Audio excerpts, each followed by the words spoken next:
ರಾಜ್ಯ ಭಾರತ್ ಸ್ಕೌಟ್ಸ್ ಮತ್ತು ಗೈಡ್ಸ್ನ ದಕ್ಷಿಣ ಕನ್ನಡ ಜಿಲ್ಲಾ ಸಂಸ್ಥೆ ಮೂಡಬಿದ್ರೆ ಸ್ಥಳೀಯ ಸಂಸ್ಥೆ ಹಾಗೂ ಆಳ್ವ ಶಿಕ್ಷಣ ಪ್ರತಿಷ್ಠಾನ ಮೂಡಬಿದ್ರೆ ಇವುಗಳ ಸಂಯುಕ್ತ ಆಶ್ರಯದಲ್ಲಿ 2022-23ನೇ ಸಾಲಿನ ಎಸ್ಎಸ್ಎಲ್ಸಿ ಮತ್ತು ದ್ವಿತೀಯ ಪಿಯುಸಿ ಪ್ರತಿಭಾನ್ವಿತ ಸ್ಕೌಟ್ ಗೈಡ್ಸ್ ರೋವರ್ಸ್ ರೇಂಜರ್ಸ್ಗಳಿಗೆ ರಾಜ್ಯ ಮಟ್ಟದ ಅಭಿನಂದನಾ ಸಮಾರಂಭವು ಮೂಡಬಿದ್ರೆಯ ಕನ್ನಡ ಭವನದಲ್ಲಿ ನಡೆಯಿತು.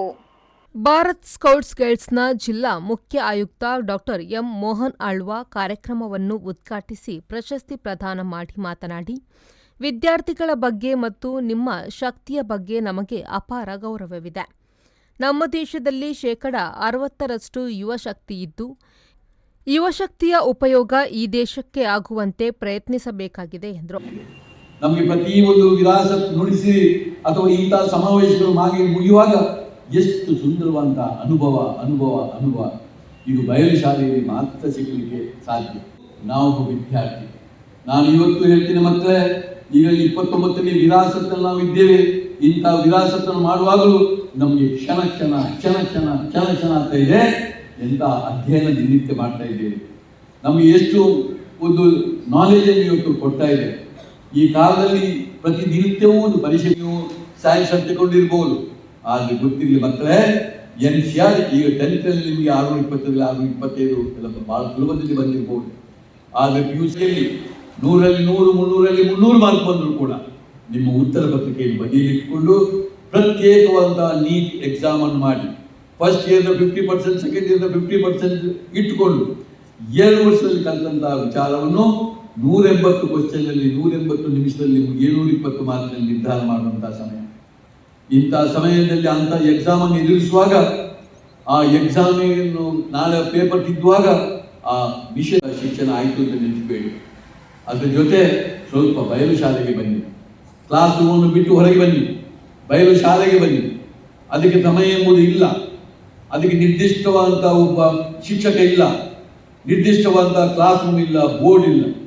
ಬಯಲು ಶಾಲೆಗೆ ಬೇಕಾದ ಏನು ಕೇಳಿದ್ರೆ, ದೇವರು ಕೊಟ್ಟಂತ ಕಣ್ಣನ್ನು, ಕಿವಿಯನ್ನು, ಹೃದಯವನ್ನು, ಮನಸ್ಸನ್ನು ಸರಿಯಾಗಿ ಇಟ್ಟುಕೊಂಡು ನೀವು ಅದನ್ನು ಇಟ್ಕೊಂಡು ನೀವು ಒಬ್ಬ ವಿದ್ಯಾರ್ಥಿಯಾಗಿ ಬಹಳ ವಿಷಯದಲ್ಲಿ ಕಲಿಯಲಿಕ್ಕಿದೆ. ಇಂತಹ ಸಮಯದಲ್ಲಿ ನೀವು ಬಹಳಷ್ಟು ಅಧ್ಯಯನ ಮಾಡ್ತಾ ಹೋಗಿ, ಅದಕ್ಕೆ ನಿರ್ದಿಷ್ಟ ವಯಸ್ಸಿಲ್ಲ. ಕ್ಲಾಸ್ ರೂಮಿನ ಪಠ್ಯಕ್ಕೆ ಒಂದು 25-26 ವರ್ಷ ಆಗುವಾಗ PG ಮುಗಿಯುವಾಗ ನಾನು 90% ಮಾರ್ಕ್ ತೆಗೆದಿದ್ದೇನೆ ಅಂತೇಳಿ. ಆದರೆ ಇವತ್ತು 90% ಮಾರ್ಕ್ ತೆಗೆದವರು ಎಷ್ಟು ಮಕ್ಕಳಿದ್ದಾರೆ ಎಂಬುದನ್ನು ತಾವುಗಳು ಗಮನಿಸಬೇಕು. ಆಮೇಲೆ ಇವತ್ತೊಂದು ಮೆಡಿಕಲ್ಗೆ ಹೋಗಬೇಕಾದ್ರೆ, ಒಂದು ತಾಂತ್ರಿಕ ಶಿಕ್ಷಣದಲ್ಲಿ IITಗೆ ಹೋಗಬೇಕಾದ್ರೆ, NITಗೆ ಹೋಗಬೇಕಾದ್ರೆ, ಇವತ್ತು ಎಷ್ಟು, ಅಥವಾ ಒಂದು CA ಕಲಿಬೇಕಾದ್ರೆ, ಅಥವಾ ಒಂದು CS ಕಲಿಬೇಕಾದ್ರೆ, ಒಂದು ಕ್ಲಾಸ್ ಎಕ್ಸಾಮಿಗೆ ಕೂತ್ಕೊಳ್ಬೇಕಾದ್ರೆ, ಅಥವಾ ಒಂದು NDಗೆ ಕೂತ್ಕೊಳ್ಬೇಕಾದ್ರೆ, ನಾಟಕಕ್ಕೆ ಕೂತ್ಕೊಳ್ಬೇಕಾದ್ರೆ ಇವತ್ತು ಎಷ್ಟು ಕಷ್ಟ ಸಾಧ್ಯ ಇದೆ, ಎಷ್ಟು ಸ್ಪರ್ಧೆ ಇದೆ. ಆ ಪೂರಕ ಎಕ್ಸಾಮ್ ಹೇಗಿದೆ ಎಂಬುದನ್ನು ಗಮನಿಸಿ. ಮೆಡಿಕಲ್ಗೆ ಕಲಿಯಲಿಕ್ಕೆ ಈಗ PUCಯಲ್ಲಿ ಇರುವಂತಹ ಅದೆಷ್ಟೋ ವಿದ್ಯಾರ್ಥಿಗಳು ಇಲ್ಲಿ ಕೂತ್ಕೊಂಡಿರ್ಬೋದು. 100ಗೆ 100% ಬಂದವರು ಸುಮಾರು 250 ವಿದ್ಯಾರ್ಥಿಗಳು ನಮ್ಮ ರಾಜ್ಯದಲ್ಲಿ ಕನ್ನಡ ಮಾಧ್ಯಮ, ಇಂಗ್ಲಿಷ್ ಮಾಧ್ಯಮದಲ್ಲಿದ್ದಾರೆ. ನಾನು CBSE ICSE ಬಿಟ್ಟು ಹೇಳೋದು. ಹಾಗಾದರೆ ಎಂಥ ಪ್ರತಿಭಾವಂತರು ಅಂತ ನೀವು ನೆನೆಸಿಕೊಳ್ಳಿ.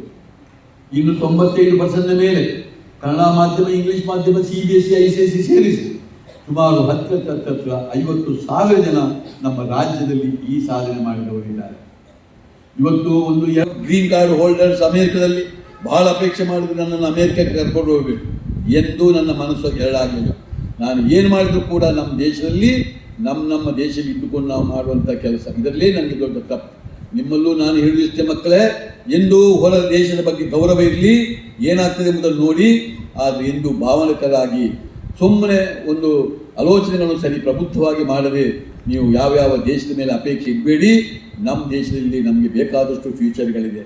ಈ ದೃಷ್ಟಿಯಲ್ಲಿ ತಮ್ಮ ಸಂಪೂರ್ಣ ನಿಮ್ಮ ಬದುಕು ಈ ದೇಶಕ್ಕಾಗಿ ಸೀಮಿತ ಮಾಡಿ, ಈ ದೇಶದ ಇಡೀ ಒಂದು ಕಲೆಗಳಿಗಿರ್ಬೋದು, ಯಾವ ವಿಚಾರಕ್ಕಿರ್ಬೋದು, ಸಮಾಜದ ಪರಿಕಲ್ಪನೆ ಬಗ್ಗೆ ನಿಮಗೆ ಸಮಯ ಇರಲಿ.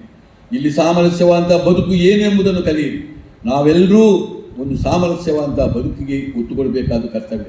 ನಮ್ಮ ಬದುಕಿನ ಜೊತೆಗೆ ಪರಿಸರವನ್ನು ಗಟ್ಟಿ ಮಾಡಬೇಕಾದ ಕರ್ತವ್ಯ. ಈ ದೇಶೀಯರು ಹೋಗಿ ಅಲ್ಲಿ ಸತ್ಲಾದರೆ ಮುಂದಿನ ನಿಮ್ಮ ಒಂದು ದಾಂಪತ್ಯ ಜೀವನ ಇರ್ಬೋದು. ಮಕ್ಕಳು ಈಗ ನಿಮಗೆ ಹೇಳುವ ನಾನು ಸ್ವಲ್ಪ ನಾಚಿಕೆ ಆಗ್ಬೋದು. ನಿಮ್ಮ ಮುಂದಿನ ದಾಂಪತ್ಯ ಜೀವನ ಇರ್ಬೋದು, ನಿಮ್ಮ ಬದುಕಿರ್ಬೋದು, ನಿಮ್ಮ ಮಕ್ಕಳಿರ್ಬೋದು, ಅವರ ಸ್ಥಿತಿಗತಿಗಳನ್ನು ನೀವು ಆಲೋಚನೆ ಮಾಡಿ. ಎಂದು ನೀವು ಸೇಫೆಸ್ಟ್ ಜನಗಳು ಎಲ್ಲಿ ಅಂತ ಕೇಳಿದರೆ ಈ ದೇಶದಲ್ಲಿದ್ದರೆ ಮಾತ್ರ ನೀವೆಲ್ಲ ಸೇಫೆಸ್ಟ್ ಜನ ಅಂತ ಎನಿಸಿಕೊಳ್ಳಿ. ಈ ದೇಶದಲ್ಲಿ ಜನ್ಮ ತಾಳಿದಂಥ ನೀವುಗಳು ಈ ದೇಶದಲ್ಲಿ ಇರಬೇಕು.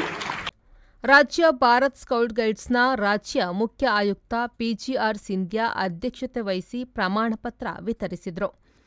ಕ್ರೀಡೆಯಲ್ಲಿ ಮತ್ತು ಸ್ಕೌಟ್ಸ್ ಗೈಡ್ಸ್ನಲ್ಲಿ ವಿಶೇಷ ಸಾಧನೆ ಮಾಡಿರುವ ಹಾಗೂ ದ್ವಿತೀಯ ಪಿಯುಸಿಯಲ್ಲಿ ರಾಜ್ಯಕ್ಕೆ ಟಾಪರ್ ಆಗಿರುವ ಅನನ್ಯ ಕೆ ಅವರನ್ನು ಗೌರವಿಸಲಾಯಿತು. ಶಾಲಾ ಶಿಕ್ಷಣ ಇಲಾಖೆ ಇದರ ಉಪನಿರ್ದೇಶಕ ಜಯಣ್ಣ ಸಿಡಿ, ಉದ್ಯಮಿ ಕೆ ಶ್ರೀಪತಿ ಭಟ್, ಸ್ಕೌಟ್ಸ್ ಗೈಡ್ಸ್ನ ರಾಜ್ಯ ಕಾರ್ಯದರ್ಶಿ ಕೆ ಗಂಗಪ್ಪ ಗೌಡ, ಜೊತೆ ಕಾರ್ಯದರ್ಶಿ ಬಿವಿ ರಾಮಲತಾ ಮುಖ್ಯ ಅತಿಥಿಗಳಾಗಿ ಭಾಗವಹಿಸಿದರು. ರಾಜ್ಯ ರೇಂಜರಿಂಗ್ ಮೇಲ್ವಿಚಾರಕಿ ಮಲ್ಲೇಶ್ವರಿ ಜುಜಾರೆ, ಉಡುಪಿ ಜಿಲ್ಲಾ ಸಂಸ್ಥೆಯ ಜಿಲ್ಲಾ ಗೈಡ್ಸ್ ಆಯುಕ್ತೆ ಜ್ಯೋತಿ ಪೈ, ಸ್ಕೌಟ್ ತರಬೇತಿ ಆಯುಕ್ತೆ ಪ್ರತಿಮ್ ಕುಮಾರ್, ಜಿಲ್ಲಾ ಗೈಡ್ಸ್ ಆಯುಕ್ತೆ ಜಯಶ್ರೀ, ಜಿಲ್ಲಾ ಸ್ಕೌಟ್ ಸಂಘಟನಾ ಆಯುಕ್ತ ಶಾಂತಾರಾಮ ಪ್ರಭು, ಜಿಲ್ಲಾ ಸಹಾಯಕ ಆಯುಕ್ತ ಕೃಷ್ಣಮೂರ್ತಿ, ಸ್ಟೆಮ್ ಮತ್ತು ಔಷಧೀಯ ಸಸ್ಯಗಳ ಮಾಹಿತಿ ಶಿಬಿರದ ನಾಯಕರುಗಳಾದ ವೆಂಕಟ್ರಾವ್, ಮಧುಶ್ರೀ ಉಪಸ್ಥಿತರಿದ್ದರು. ಪ್ರೇಮಶ್ರೀ, ವಿ4 ನ್ಯೂಸ್, ಮೂಡುಬಿದ್ರೆ.